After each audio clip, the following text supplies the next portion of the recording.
We are Ole Miss Rebels. As Mississippi's flagship university, we dig deeper, see farther, work harder. We pioneered human organ transplants. We helped prove Einstein's theory of gravitational waves. We are conducting life-changing research that solves the problems of today. We are Ole Miss, transforming lives and the world. Hey, welcome to the POMcast with Stephen Willis. We're going to start in a few minutes, but I want to tell you to hit up our social sites, retweet, share, comment, like, do all of that stuff. It can only help us out and it'll make the show even better. But we're getting ready to give you a lot of good Ole Miss information, and I just thought I would tell you that because the POMcast is starting.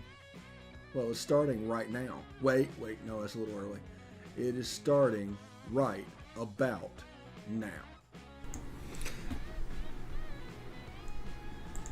Yeah, good morning. Welcome to this Friday edition of the POMcast. I'm your host, Stephen Willis. So happy that you can join us today and everything's going on. I hope the technology keeps up and works today and does what it's supposed to do. I'm playing with playlist and our titling tool, and I don't know how that's going to affect the stream, so just bear with us there. Now, I do want to tell you before we get started real quick about Travel and Cruise World. The number is 1-800-330-7461. Again, that number is 1-800-330-7461. Let me tell you what I was trying to do here. Basically, everybody needs a vacation right now. We're 18 months into this thing, and everybody needs to get away. So, in doing so, you can go to Travel and Cruise World, and they can tell you all about the attractions down here, the Disney, the Universal, the beaches, the other attractions on all the Florida stuff, the Cape Canaveral stuff, whatever you want to do, the cruise ships, they can help you out because they are on the field. They are a local and can follow it real time. So that is Travel and Cruise World, 1-800-330-7461. Remember, they do not get paid by you. They can offer you basically the same price that is available online. They get paid by the parks. So use them as a resource. TravelandCruiseWorld.com. So I'm very excited today. We're going to do a little bit of press conference things, talk about the highlights from yesterday, and we're going to talk about the tight end and the linebacker position. But before we get started, I do want to tell you, you can follow us at Twitter, at the Stephen Willis, and at Ole Positively. You can catch us on Facebook at facebook.com/POMcast, on YouTube at Positively Ole Miss. Subscribe. Hit the bell. You'll not only know that we're streaming, you'll know what we're streaming about. Also, you can catch us on Twitch at Positively Ole Miss. If you can hear Archie in the background, I apologize for that. He is going a little bit crazy at the moment. I guess the FedEx guy might be here. I don't know. You can catch us audio-wise on a podcast at Google Podcast, Apple Podcast, Stitcher, SoundCloud, Spotify, TuneIn Radio, iHeartRadio, and Pandora. We're also on several other podcatchers, but if we went to name them all, we would be here all day. So that's a way I can let you guys know what is going on. So that podcast is available there. We are working on integrating a Twitter stream into our shows. You'll see it today. We're also working on introducing a stream of what's coming up, like a Patreon stream. So if you're like Rusty, who's signed up in the Manning tier on the Patreon, you'll have early access to videos like today we are recording with Vanderbilt doing a preview. So you'll get 72 hours ahead access before the general public. So hope you enjoy that, but that'll come in handy like whenever we do our show, Reb Calls on September 6th. That's going to be Patreon exclusively. They're not going to be able to get it otherwise. If you're not a subscriber, if you're not doing it, it's going to be exclusive to Patreon users. So keep that in mind. Today's show, let's see. Yeah, I'll go ahead and do that. We need to go ahead and get the press conference highlights out of the way, and then we'll talk about the tight end and the linebacker position, and then get you out of here for a fantastic weekend. I hope that is going to be great. But Here is the press conference highlights, and we will talk about it right afterwards. Well, he has experience playing the position, playing in games. Has done a really good job picking up the system. There's some carryover there for him from being with DJ earlier. So he's done a really good job, and I feel like he's fitting well with the players too. Yeah, for sure. So I graduated in Maryland, so that made the graduate process a little bit easier, smoother transition. That was before the rule change had come about. I lived in Maryland my whole life. It's probably about 35 minutes from campus. It's a great experience. Just wanted to kind of branch out, do something new. I think it's good for young men to get out and do something, get away from home. So I thought that was good, and I loved everything about Ole Miss, and it was a great fit. So I just married up pretty well. I mean, I'll be involved more in the passing game this year than I was last year for sure. But I mean, it's going to be an equal role, I think, but more passing than I did last year.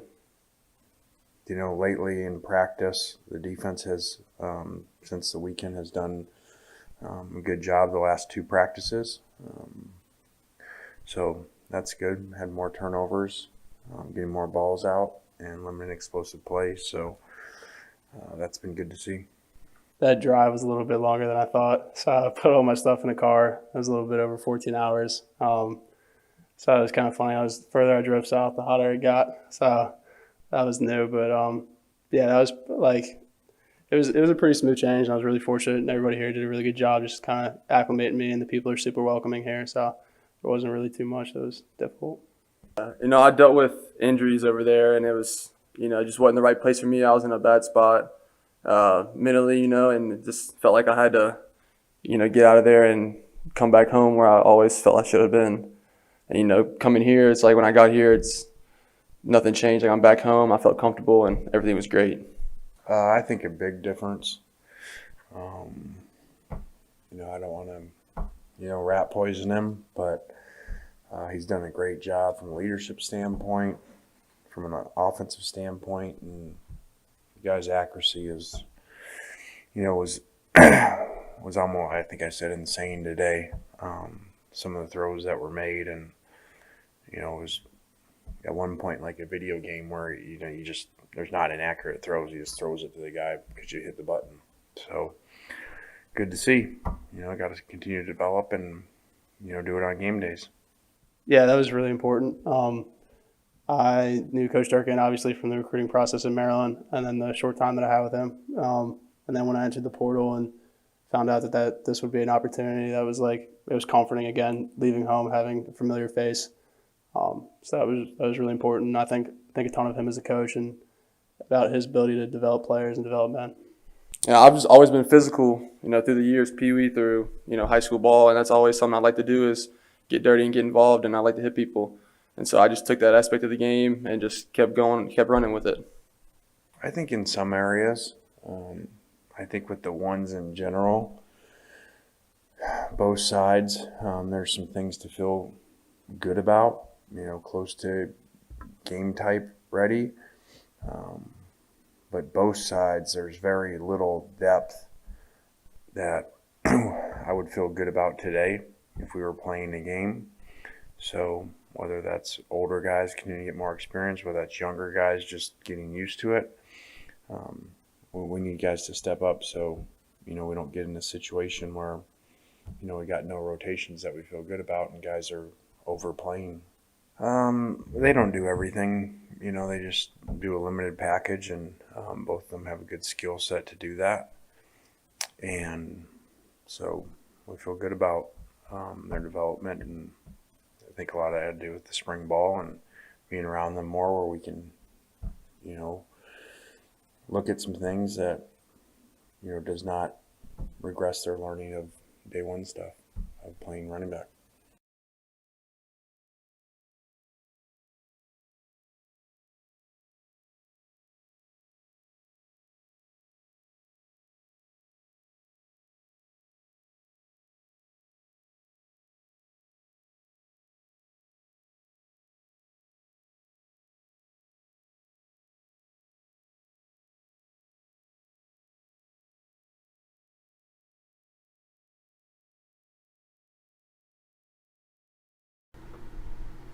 Sorry about that. The audio, I forgot to cut that over. But what I was talking about previously is you don't want to stunt the growth of Henry Parrish or Jerry and Ely based off of what they're doing currently. If you want them to do extra stuff, it needs to be packaged. It should be put together. And them trying to find certain things that they do really well that they can mix up the formation with is a very smart move. And I'm looking forward to seeing exactly what they draw up. We know Jerry and Ely is a jet sweep guy. We know Henry Parrish can run the jet sweep as well. So that from the slot is going to open up a lot of what's going on, and I think that is going to be the gateway to my favorite play, the triple option in the Lane Kiffin offense. So that is going to be really cool to see. Also, it was really nice to hear Lane Kiffin talking about Matt Corral basically being insanely accurate during a scrimmage portion of the practice and doing those things. That bodes very well going into the season. So that was really cool to hear. And you obviously heard from Chance Campbell and Chase Rogers during the press conference highlights. Basically, Chance talking about the long drive to Mississippi. Chance, I've done that drive. I've done Philadelphia to just south of Jackson, Mississippi, like 7 times. So I know that is going to be a long drive because we would drive right past the University of Maryland down 95 coming into the start of our drive. And then you hit 81. 81's kind of a bear, and I'm not a huge fan of Bristol, Tennessee, or really what is going on with the Tri-Cities area. It's not my favorite thing. We have a hotel fire. We hit a deer around there. It really did not like us. It didn't mesh well, so we do not visit that on Interstate 81 any longer. So, yeah, and Chase Rogers being a primarily used blocker at the tight end position, going to expand his role as a pass catcher this year. I'm looking forward to seeing that as well. We are going to take a short break. When we come back, we will talk about the linebacker and the tight end position more in depth and get into that a little bit, and then we'll get you out of here for this weekend. I don't anticipate using the full block of time this weekend, or this show. So just stick around for that. But until then, it'd help if I cut that off. We'll be right back.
All right, welcome back to the POMcast. I'm, of course, your host on this magical mystery tour we call Ole Miss Fandom, Stephen Willis, and I'm here to tell you, if you don't like where you are, leave. Find out what you're doing, enjoy it.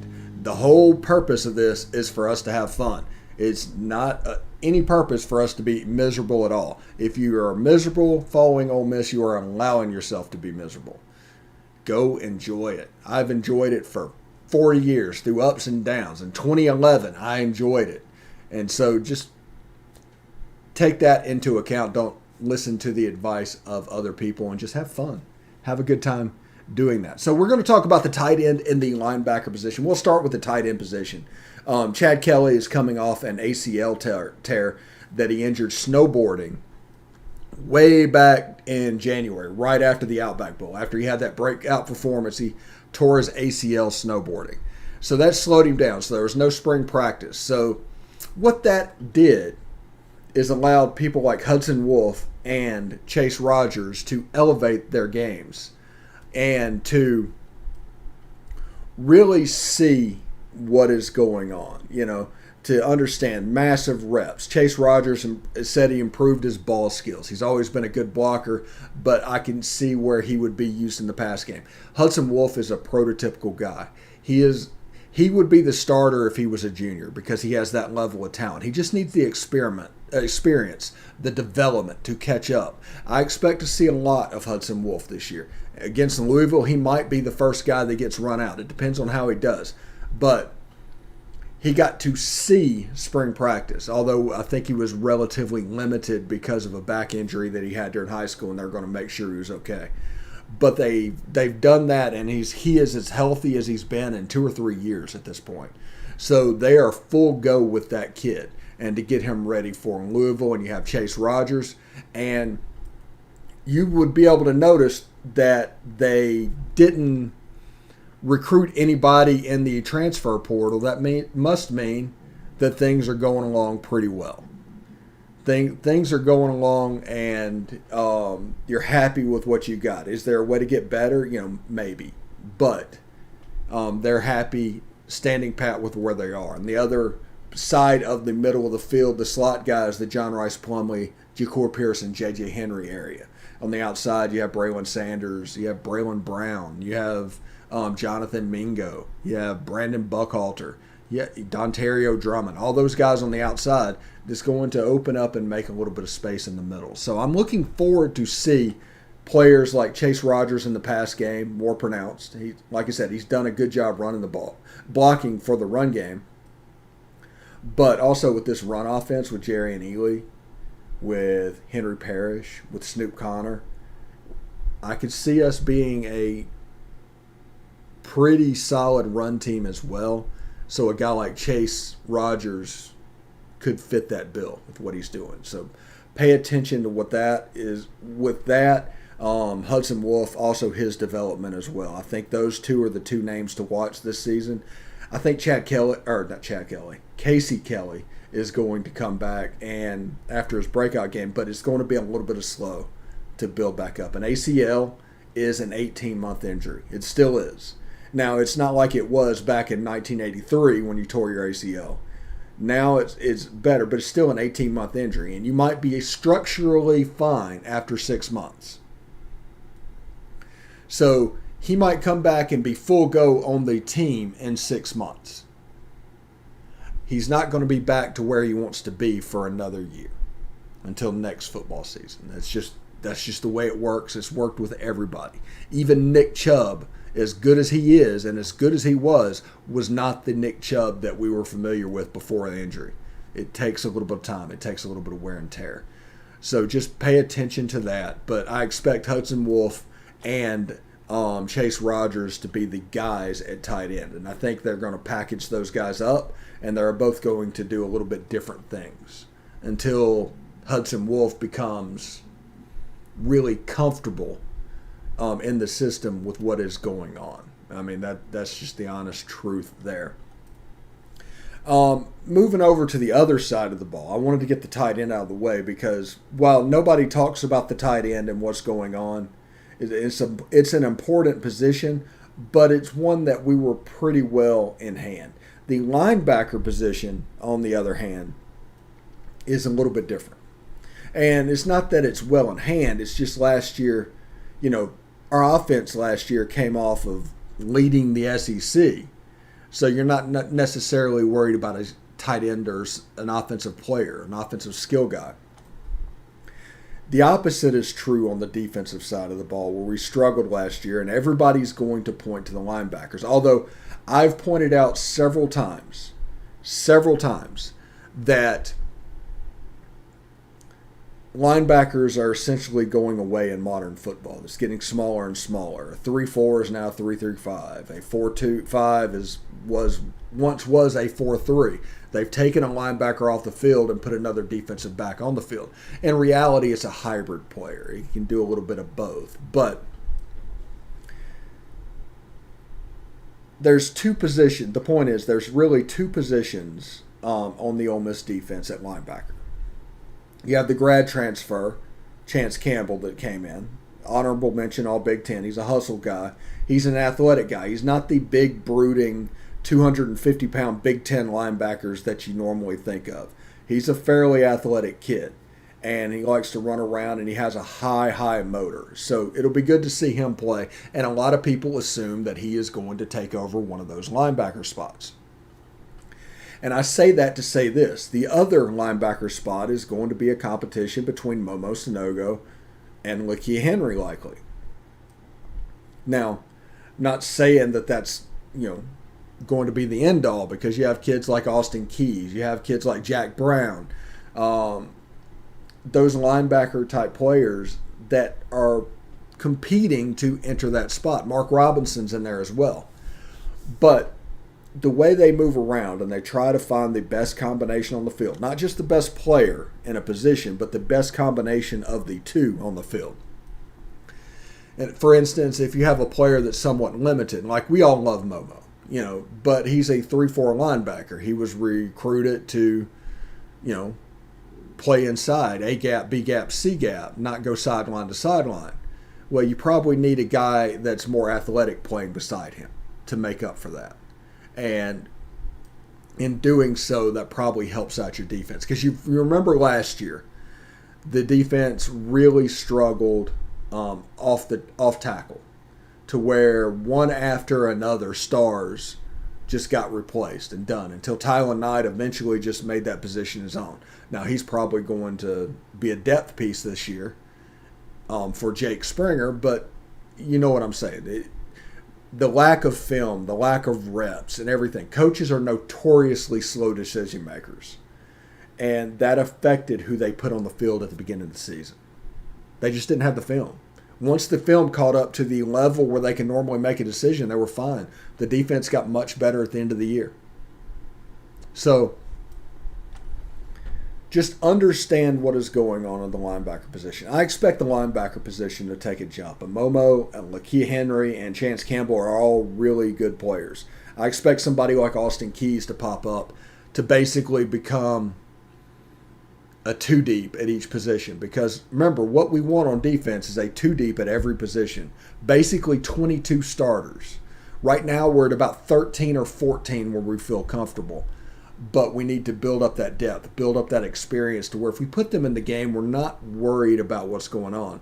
But early in the season, during Louisville, there's going to be mistakes made, people going out there. There's going to be people that demand more playing time after their performance against Louisville, and there's going to be people that demand less playing time after the game against Louisville. Against Austin Peay, the same thing. There's probably a 3-game stretch where you're going to be allowed to do this. Get ready for Alabama. To get the defense where you want it to be before Alabama, it is going to require those 3 games. And that is going to require, get ready for this. Everybody needs to understand this. We're going to play a lot of players against Louisville, against Austin Peay, against Tulane. And that is to find the best 22 for the defense moving forward. I'm expecting 28-ish players to actually play against Louisville, Austin Peay, and Tulane. So pay attention to that. A kid like Austin Keys could move up. He could make himself really known. A kid like Mark Robinson can make plays and all of a sudden end up beside Chance Campbell. A kid like Chance Campbell could end up as a backup behind Austin Keys and Lakia Henry. It all depends on what we want to do and what they see in the film, because at the end of the day, this is a show-me business. All the talent in the world, what I think the famous coach saying is, your potential is going to get me fired.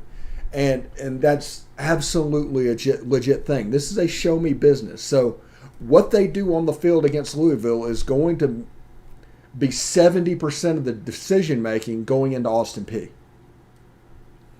The practice field helps, but, when the lights aren't on, you want to see what happens when the lights on, when you're actually doing, because this is about games.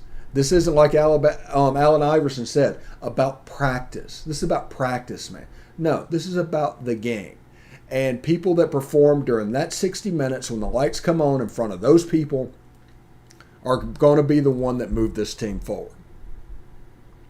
There's always a regression in the first game because you've heard the saying over and over, the most improvement is made between game 1 and game 2. Why is that? Because players that are practice players get removed, that don't perform in the game, and the gamers show up on the field and making plays. So I'm really excited about the linebacker and tight end position. They get overlooked because everybody wants to talk about the D-line, everybody wants to talk about the DBs, everybody wants to talk about the wide receivers and running backs. But those are two skill groups that get overlooked. And I'm excited about what they can be, both groups. Now, the linebackers, I'm not counting the outside backers like Sam Williams and Jack Brown and those guys, because those are really the buck players are hybrids. They're defensive ends in a 4-3. They're outside linebackers in a 3-4. It allows us to be flexible with our calls and do a little bit different thing. We become personnel agnostic, essentially, because Sam Williams could play on the outside. He could play inside at like a 5 technique defensive end. So the personnel is going to mean very little about what's going on and the calls that we can make with the defense. I'm looking forward to seeing what the defense can look like in 2021. I'm hoping for a top 6 or top 80 defense, somewhere between 60 and 80.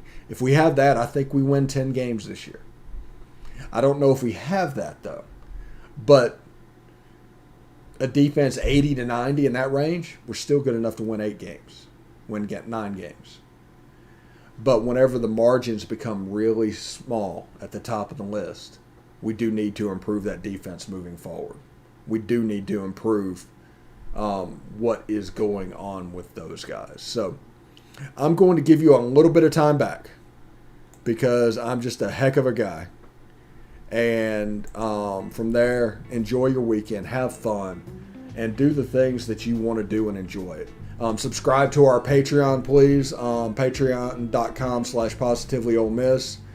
Thank you to Rusty for joining the Manning tier of the Patreon. Thank you very much for that. And until next Monday, hotty toddy.